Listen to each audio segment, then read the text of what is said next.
हां, मी सांगितलं होतं अजून एक काम विसरताय तुम्ही म्हणून आठवण करून देतोय. काल कुंतगिरीला गेला होता का नाही? हां, सांगितलं होतं का नाही चिंतन करा म्हणून? मी का सांगायला लागलोय? मला तुमच्या ब्रेनचा व्यायाम करून घ्यायचा आहे. बुद्धीचा व्यायाम वाढला पाहिजे तर हे सगळं समजणार, आणि बुद्धीचा व्यायाम नाही झाला तर काहीही कळणार नाही. कळलं का नाही? मला काही तुमच्याकडनं अपेक्षित नाही आहे, फक्त एवढंच आहे की तुमचा उपयोग कुठं लागला पाहिजे. आणि हे कठीण जाणार, हे पण तुम्हाला मी आत्ता सांगतो. तुम्हाला आता एवढे किती वर्ष झाले मंदिराला? आपल्या मंदिरात किती वर्ष झाली? आता श्रुतपंचमीला किती होते पूर्ण? हां ठीक आहे, 22-23 काय असतील, थोडं इकडे इकडे ठीक आहे, 21-22 काय असेल, तर एवढे वर्ष झाले. आणि आता तुम्हाला सवय, तुम्ही सगळे शिकला आहात जीवनात कसा उपयोग घटवायचा, काय करायचा. अध्यात्म तुम्हाला सगळं समजलं आहे का नाही? समजलं आहे का नाही? मग आता ते थोडंसं काय म्हणणार, त्याला ब्रेनला व्यायाम द्यायला शिका ना जरा. नाही तर काय झालेलं आहे, नुसतं येतात आहे ना. एक तर ती गंमत आहे, आता ते पण मला सांगायचं होतं बरं का, ते पण क्लिअर करून टाकतो. मला कशासाठी सांगायला लागलो हे आज रेकॉर्डमध्ये सांगतो हे, कारण काल खूप जीव मला भेटले होते आणि ते म्हणत होते की आम्ही तुमचं गुणस्थानाचं काय करतो आहे, व्हिडिओ बघतोय. मला वाटत होतं काय पंढरपूरचे बघत असेल, कुठं दोघं चौघं बाहेरचे असतील, असं माझा गैरसमज होता. कळलं का? पण काल मला अरे बापरे, जे ते म्हणते मला तुमचे गुणस्थानाचे व्हिडिओ मी बघतोय, गुणस्थानाचे मी व्हिडिओ बघतोय. आता तर मी म्हणलं सांगून टाकावं. पहिली गोष्ट, जे गुणस्थान आधी मार्गस्थान जे काय अटेंड करताय त्यांनी काय करायला पाहिजे, पहिली गोष्ट म्हणजे आपण पंढरपूर स्वाध्याय नावाचा व्हॉट्सअप ग्रुप बनवलेला आहे. त्यांनी पहिल्यांदा तिथं काय व्हा, जॉईन व्हा. ते कसं जॉईन व्हायचं? पंढरपुरातले जे मंदिरात येतात स्वाध्यायाला येतात, कुणाच्याही नंबरला सांगा आम्हाला जॉईन करा, ते कुणीही तुमच्या ओळखी पाळखीचे जॉईन करतील. कळलं का? म्हणजे मलाच कॉन्टॅक्ट करावा असं काय नाही, डायरेक्ट जॉईन होऊ शकता. समजलं का? पहिली तर गोष्ट का, कारण तिथं मागचा अभ्यास, पुढचा अभ्यास, रोजचा अभ्यास सगळं त्याच ग्रुपवर येतं. सो जे यूट्यूबवरनं बघत असतील त्यांनी पहिल्यांदा ग्रुपमध्ये जॉईन व्हा. पहिली गोष्ट ही झाली. दुसरी गोष्ट, आता त्यांना पण सांगतो आणि मी तुम्हाला पण सांगतो, हा जो विषय आहे ह्या विषयाचा नियम असा आहे की तुम्ही इथं नियमित आला पाहिजे आणि वेळेवर आला पाहिजे. असे जे येणार त्या श्रावकांना हा विषय नक्की कळणार ह्याची गॅरंटी मी देतो. एवढं तर सोपं मी करतोय. कळलं का? परंतु ज्यांना काय सवय लागलेली आहे, चला कधी पण या, कधी पण उशिरा यान, गॅप घेऊन यान, कधी येऊ नका, आणि मग तुम्ही म्हणाला मला हा विषय कळला पाहिजे, तर त्यांची गॅरंटी मी घेणार नाही. मग त्यांना कळालं त्यांचं कर्माचं क्षयक्षम, नाहीतर मी काय करू शकत. पण हा विषयाला नियमितता पाहिजे. मग ते तुम्ही पंढरपुराच्या इथले असो नाही तर पंढरपूरच्या बाहेरचे असो. समजलं काय? चुकला तर यूट्यूबवरनं शिकून घ्या, माझं काय म्हणणं नाही आहे ना, माझा असं काही आग्रह नाही. परंतु जर तुमचा गॅप पडतो कुठल्याही कारणास्तव असेल, तुमच्यापुढं कुठलीही अडचण असेल, कळलं का, हा जर रोजचा विषय रोज जर तुम्ही नीट ग्रहण नाही केला तर काहीही गॅरंटी नाही आहे ना. आणि आपण तसं सगळ्यांना विचारलं आहे, म्हणजे जवळजवळ इथं पंढरपुरात जे बसत आहेत त्यातल्या मी 95 ते 98% लोकांना विचारलेलं आहे तुम्हाला विषय कळतंय का. विचारलं आहे का नाही सांगा बरं? पर्सनली विचारलं आहे नाही सांगा बरं? आहे ना. का कशासाठी विचारतोय? इथं तर विचारतोय पण इथं कोण बोलत नसते मला माहिती आहे. त्यामुळं मी संध्याकाळी फिरताना येता जाता इकडं तिकडं, आणि मी त्यांचीच गॅरंटी घेणार, कारण जे रोज येत आहेत, जे कधी पण येतात, उशिरा येतात, त्यांचा मी का विचार करू? आणि त्यांचा विचार करत बसलो तर मग काय शिक्षण होणार नाही. कळलं? विचारलं का नाही बायकांना? बरोबर का नाही? कळणार, मला माहिती आहे ना. हा कर्माचा क्षयक्षमवश कोणाला पहिल्यांदा कळेल, कोणाला दुसऱ्यांदा सांगितल्यावर कळेल, कोणाला थोडं कळेल, कोणाला जास्त कळेल, तो तुमचं हे गोष्ट आहे का नाही. पण कळणार नाही असं होणार नाही, लक्षात राहणार नाही, ही गोष्ट वेगळी. कळणार नाही असं होणार नाही, समजते का नाही आहे ना. त्यामुळं ह्या कर्णनियोगाचा हा नियम आहे की आपल्याला वेळेत यावं लागेल आणि नियमित यावं लागेल, आणि आलं नसेल तर आपला बुडलेला अभ्यास आपल्यालाच करावा लागेल, तर तुम्हाला सगळे विषय कळणार. आणि असं जर करत नसाल तर मी तुमचं काय ही जबाबदारी मी बघतच नाही, त्यांना विचारत पण नाही, मी बघत पण नाही त्यांच्याकडे, खरं सांगतो आहे ना. मला माहिती आहे कोण कधी येत आहेत, कोण येत नाहीत, कोण काय, पण मी त्यांनाच विचारलं की जे रोज येतात आहे ना, जे वेळेवर येतात, मी त्यांना विचारलेलं आहे का नाही? हां, कारण मला माझी जबाबदारी आहे ना, कळलं पाहिजे का आहे ना. तर असं समजलं का, म्हणजे मला सगळ्यांना सांगायचं होतं, म्हणजे यूट्यूबवरच्यांना सुद्धा आहे ना, की ह्याला रोजचा अभ्यास हा कंपल्सरी पाहिजेच पाहिजे.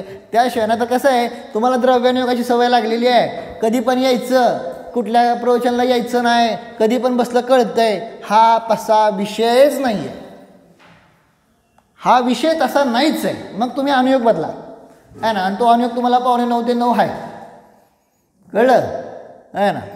परंतु जर हा विषय समजून घ्यायचा असेल तर ह्याला नियमितता ही कंपल्सरीच आहे, कंपल्सरी समजते ना. हां, आणि खरंच तसं वाटलं पाहिजे. मला का कळत नाही, काल म्हणले तर ना जितूबाई, काय सांगितलं प्रवचनामध्ये, काय सांगितलं होतं, मला का कळत नाही. महाराजांची इथं सांगितलं का नाही आहे ना, ज्ञानावर कर्म एवढं मी बांधलेलं आहे, मला का कळत नाही असं वाटलं पाहिजे. मी म्हणलं ना, आम्ही जेव्हा शिकत होतो तेव्हा सगळेजण रडलेत, माहिती आहे का तुम्हाला, रडले म्हणजे डोळ्यानं रडलेत, आम्हाला नाही कळलं की, खरं सांगतोय, खोटं नाही सांगत आहे ना. मी म्हणलं होतं ना लब्धी सरच्या वेळेस मी रडलो होतो म्हणून, रडलो होतो, पण रडलो म्हणून आम्ही असं सोडून देत नाही, चॅलेंज ॲक्सेप्टेड, कळलं का नाही. आता त्याला सरळच करतो म्हणायचं, काय कळत नाही बघतोच मी, कसं कळत नाही बघतोच मी आहे ना, असा जिद्दीनं अभ्यास करायचा असतो आहे ना.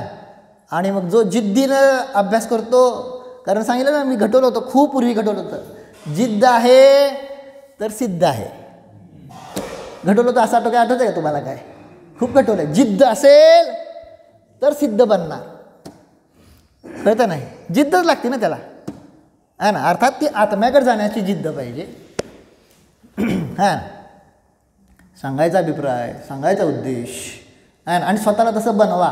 आणि मी वारंवार जे सांगतोय ना, व्हॉट्सअपवर ही लिहा, पाठवा, करा, का सांगतोय, मला तुमच्या ब्रेनचा व्यायाम करून घ्यायचा आहे ना. जो प्रमादी ब्रेन झालेला आहे, आळशी ब्रेन झालेला आहे, ज्याला फक्त ऐकायचं ओके म्हणायचं ही सवय लागली, विचारच करायचं नाही काही सुद्धा, मग परीक्षा काय करताय तुम्ही तत्वाची कोणास ठाऊक, असं मला विचारायला लागला. आता आपण घटवलं ना, तत्वाची परीक्षा केल्याशिवाय सम्यक दर्शनाची प्राप्ती नाही आहे ना.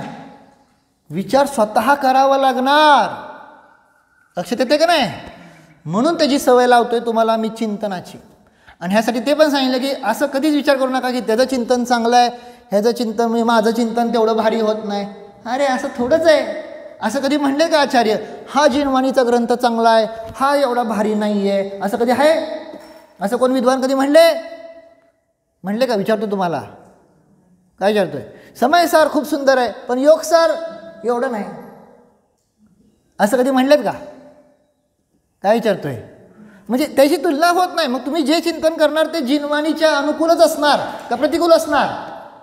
मग ते कुणाचं कर्माच्या उदयामध्ये काय कर्माच्या क्षयक्षमवश, कुणाचं जरा विस्तारपूर्वक असेल, कुणाचं संक्षेप रूपानं असेल, कळलं का. कुणाचं काय म्हणतात ना, अजून काय म्हणतात ना, सुंदर शब्दात्मक असेल, कुणाचं सामान्य शब्दात्मक असेल, पण ती सुद्धा काय आहे, जिनवाणी आहे. आणि ती जिनवाणी आता आपल्या ब्रेनमध्ये आहे, हे खूप महत्त्वाचं आहे. त्याचा व्यायाम सुरू झाला आहे, व्यायाम समजतं का नाही, आणि त्याचा रिझल्ट तुम्ही पुढं बघचाल. हे आज नसतं, कळलं का नाही. मेहनतीचं फळ लगेच नाही मिळत, मेहनतीचं फळ उशिरा असतं, कळतं का नाही. मग ते तुम्ही पुढं बघा आहे ना. मग सांगायला लागलं, कळलं का आता है ना. तर सांगायचा उद्देश एवढाच आहे की आता इथं विषय जो आहे तो पुढं जाणार. कारण मी ह्या विचारानं केलं होतं की मला कोणतरी येथील विद्वान आपल्याला सुट्टी मिळेल आहे का नाही, म्हणून मी जरा थोडंसं हे झालं. पण आता मला नाही वाटत तसं काय होईल, कधी होईल माहीत नाही. पण आता विषय वाढणार आहे ना. आता विषय कसा जाणार आहे, तुमच्या 30 एप्रिलपर्यंत सुट्ट्या लागत नाहीत ना तुम्हाला, आणि 30 एप्रिलनंतर मग मी थोडंसं जरा हे करेल. मला माहिती आहे 1 मेपासून पोरांना सुट्ट्या लागल्या की मग जरा थोडंसं काय होतं, सगळे हे होतात ना. त्यामुळे ज्यांना ज्यांना ज्या सुट्ट्या घ्यायच्या आहेत त्या 1 मेपासून 10 जूनपर्यंत घ्या. म्हणजे तिथं मी जरा थोडंसं शिकवणार कमी आणि विचारणार, परीक्षा घेणार म्हणा किंवा अभ्यास म्हणा, समजलं का नाही, अशी थोडीशी काहीतरी असेल. जर मी असेल तर, नसेल तर काही टेन्शन नाही, पण सांगतो, कळलं का. परंतु आहे आपला जो आहे तो आता 1 महिना भरभर अभ्यास होणार आहे हे आत्ता सांगतो, है ना. त्यामुळे सुट्ट्या घ्यायचा विचार करूच नका, आणि केला तर मग तुमचं तुम्ही कवर करा. ठीक आहे, चला हा एक विषय झाला. दुसरा एक विषय काय होता, काय सांगत होतो बरं, है ना. तर हे गुणस्थान आहे ना. तर दुसरा तर चिंतन करा. कुंतलगिरीच्या वरून सांगितलं ना, चिंतन करा. नाही तर काय सांगितलं जितूबाईंनी ह्याचं तुम्ही तुमच्या शब्दामध्ये लिहून पाठवा. हे तर जमेल का नाही, जेवढं आठवेल तेवढं सांगितलं होतं का नाही. आम्ही काय काय जण नव्हते, आता ही गांधी फॅमिली नव्हती, मी टास्क दिला होता. हो, कळलं का नाही. ते पण सांगतो बरं का, खरंच चांगलं केलं. सगळ्या गांधी फॅमिलीचं खरंच कौतुक आहे. एवढं त्यांनी पार पाडलं, कालचं आयोजन चांगलं केलं होतं बरं का. त्यामुळं खरं त्यांचे खूप खूप धन्यवाद. नाही खरंच केलं, काय खोटं आहे काय. आम्ही त्याच्या प्रेरणा मिळते, पुढच्या अजून जे कोण करणार आहेत त्यांनासुद्धा आता हे मिळतं आहे ना, असं उत्साहानं करायचं म्हणून. तर काय सांगत होतो, तो टास्क दिला होता मी शनिवारी.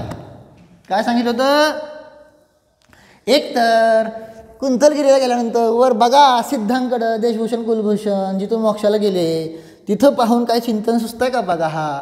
नाहीतर शांतीसा महाराज, वीरसागर महाराज ह्यांच्या चरणाशी जाऊन तिथं पहा, आपल्याला काही चिंतन सुचतंय का, आहे का नाही. नाहीतर सांगितलं होतं काय, जे जितूबाई सांगतील त्याच्या थोडक्यात सार, किंवा तुम्ही काय ग्रहण केलं, तुम्हाला काय, किंवा ते ऐकून तुम्हाला काय चिंतन झालं, समजलं का नाही. असं येणं प्रकार. फक्त एवढं असावं की रिपिटेशन नसावं. काय सांगितलं होतं मी. आता थोडंसं जसं म्हणलं ना का, आपल्याला प्रस्तुत करायचं म्हणल्यानंतर जरा थोडंसं काय होणार, जरा चांगलं हे असावं, काय म्हणतात, प्रत्येकाचं चिंतन वेगवेगळं असावं. म्हणजे वाचणाऱ्यांना पण कसं होतंय, अपूर्व आनंद येतो, कळलं का नाही.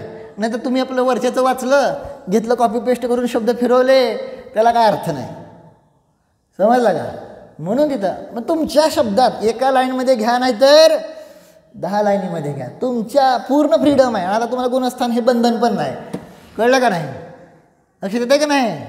तर असं जे काही चिंतन आहे तर ते तुम्ही लिहा, आणि जे करतील ते करतील, नाही करतील त्यांचं काही टेन्शन नाही, आहे ना. पण मला ब्रेनला व्यायाम द्यायचा, बुद्धीला काय करायचं आपल्याला, व्यायाम. हळूहळू व्यायाम वाढवणार आहे, पण तो व्यायामच काय करणार आहे, कर्मयोगामध्ये आपल्याला प्रवेश करायला शिकवणार आहे.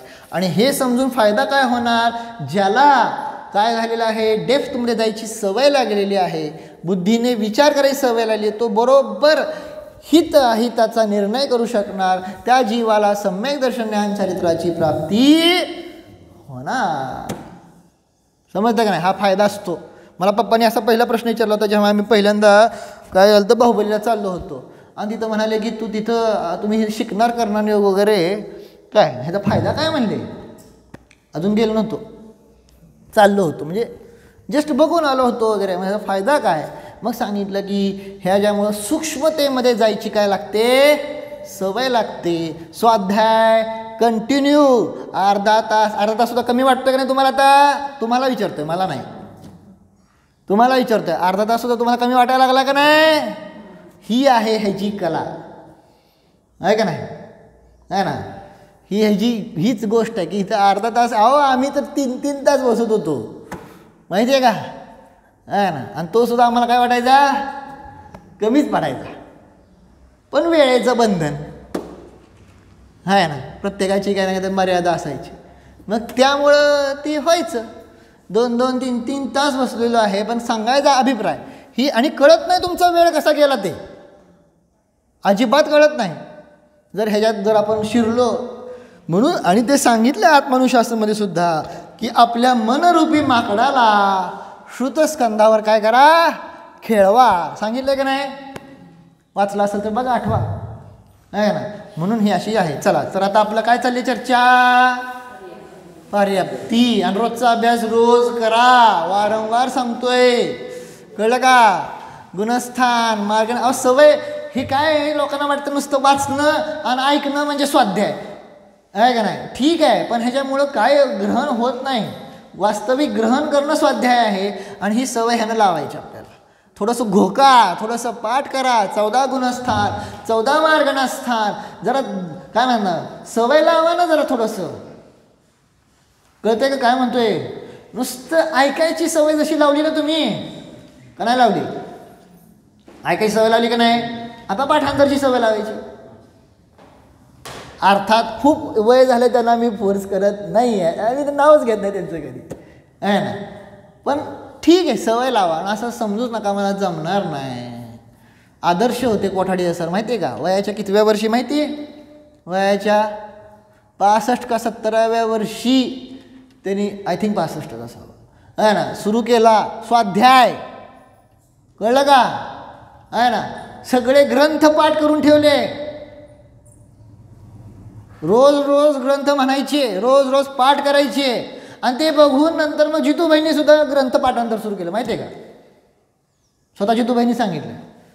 कोठाडे सर एक सगळं त्यांचे समयसार, नियमसार, रोज संख्या त्यांच्या गाथा, रोज पाठांतर. मग ते बघून जितूबाईंनी नियमसार ग्रंथ सुरू केला पाठांतरचा, असं मला सांगितलं. समजलं काय म्हणतो तुम्हाला? आहे ना. अशी थोडीशी काय पाहिजे, सवय लावायची आपल्याला. ठीक आहे. तर सांगा पर्याप्तीचे भेद कुठले कुठले?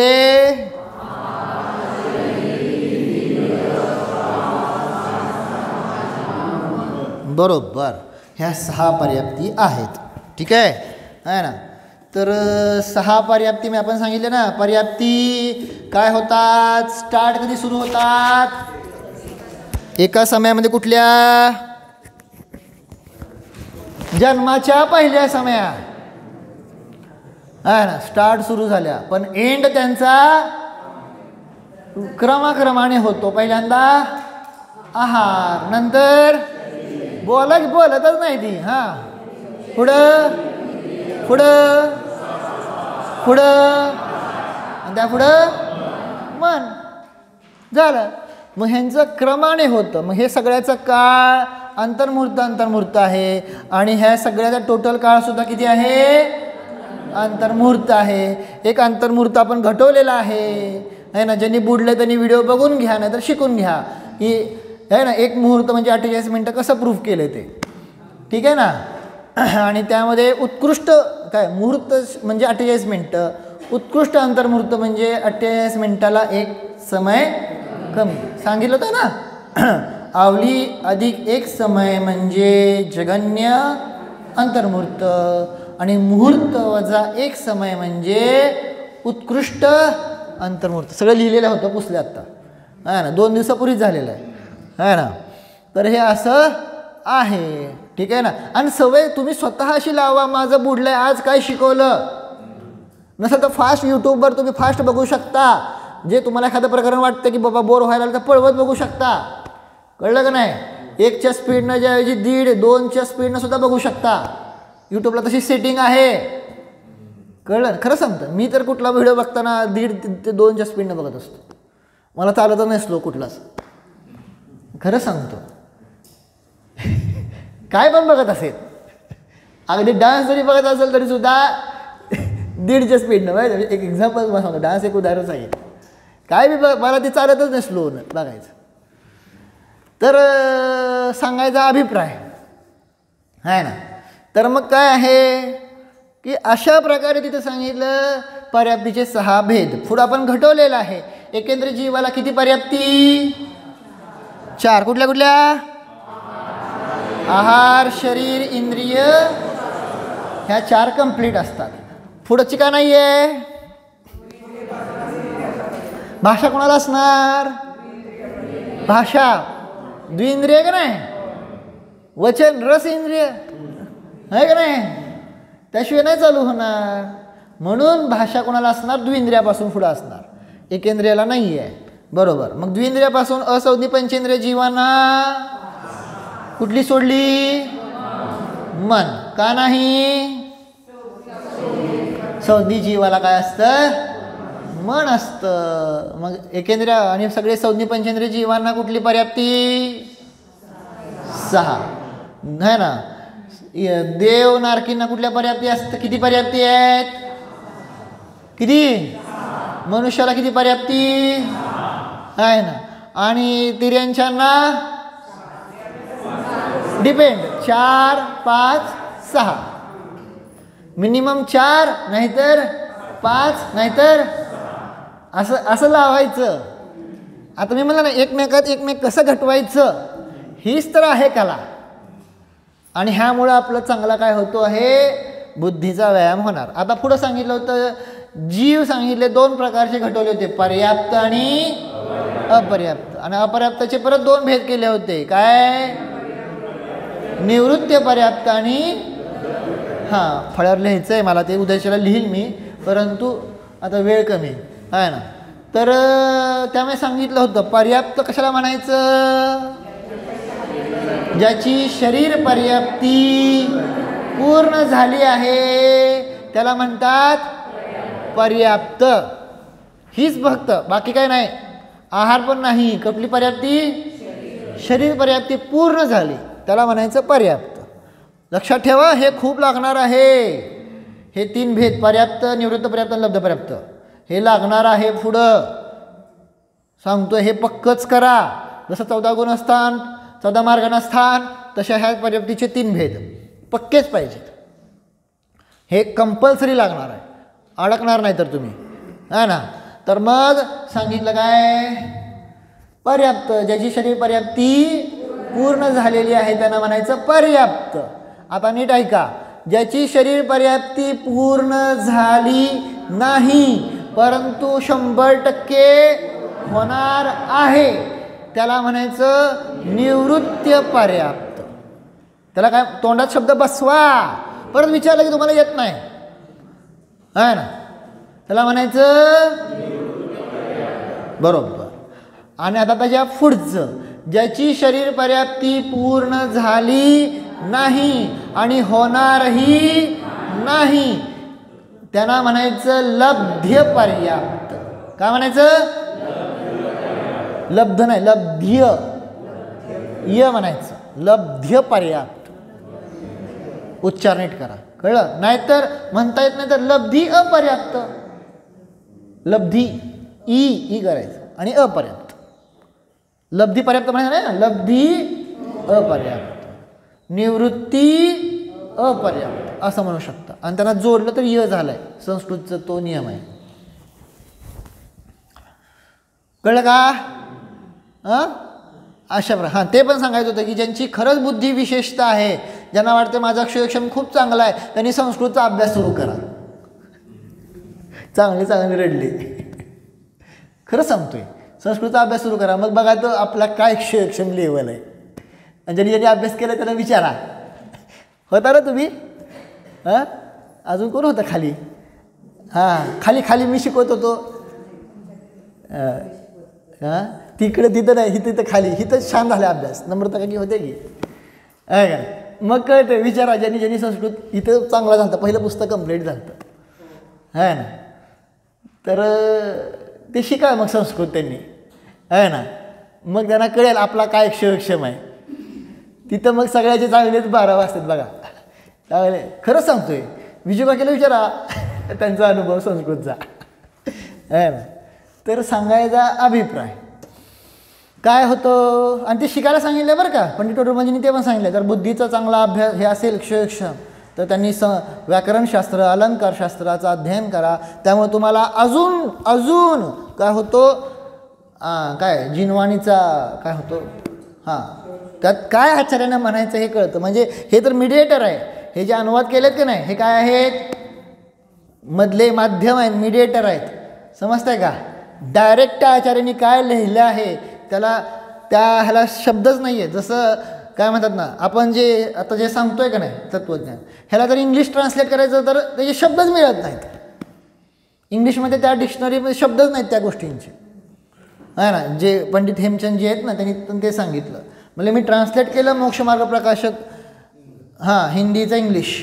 पण जे हिंदीमध्ये जे आहेत सामर्थ्य ते म्हणाले इंग्लिशमध्ये आणूच शकलो नाही. ज्यांनी ट्रान्सलेट केलं त्यांनी सांगितलं.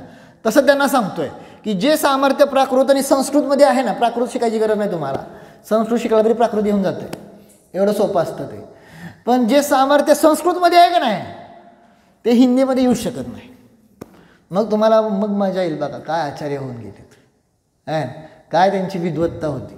तर ठीक आहे, अभिप्राय एवढा समजला का, झालं का एवढा विषय. आता हे तर मी शिकवलं होतं. अजून एकच विषय, एक श्वास में 8-10 बार, हे तर तुम्ही शिकलाय छडालेमध्ये. एका श्वासामध्ये 18 वेळा जन्म मरण घेणारे कोण जीव असतात, ते एकेंद्रिय जीव नाही आहेत. ते कोण आहेत, लब्ध पर्याप्तक जीव आहेत. ते कोण जीव आहेत, जे लब्ध पर्याप्तक आहेत. मग लब्ध पर्याप्तक फक्त एकेंद्रिय असत नाहीत, एकेंद्रियापासून मनुष्य संज्ञी पंचेंद्रिय पर्याप्तापर्यंतचे जीव लब्ध पर्याप्तक असतात. ती सगळी चर्चा आता उद्याच्याला आपण बघू, कळलं आहे ना. तर ते मनुष्यापर्यंतचे जीव काय असतात सांगितलं.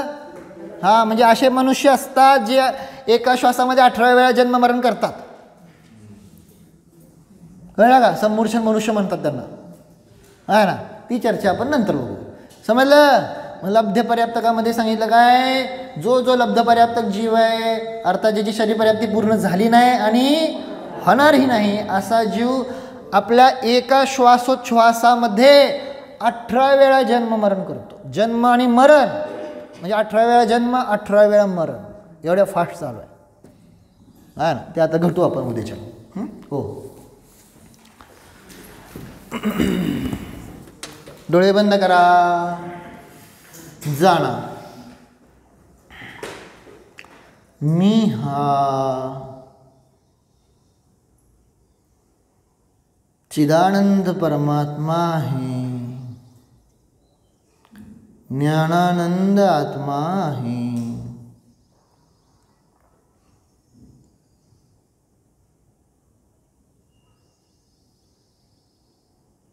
मी हा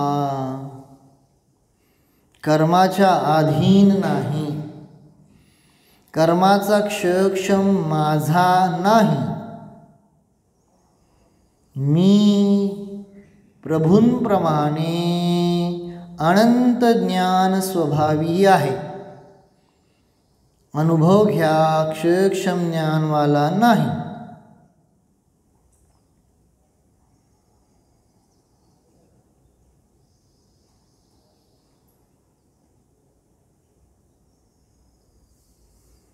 अनंत ज्ञान स्वरूपोऽहम्,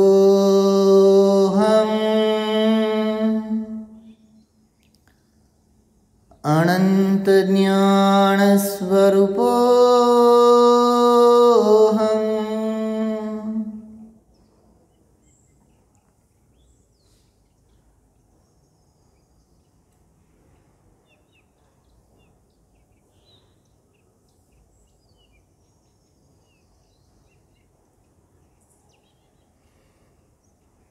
ओम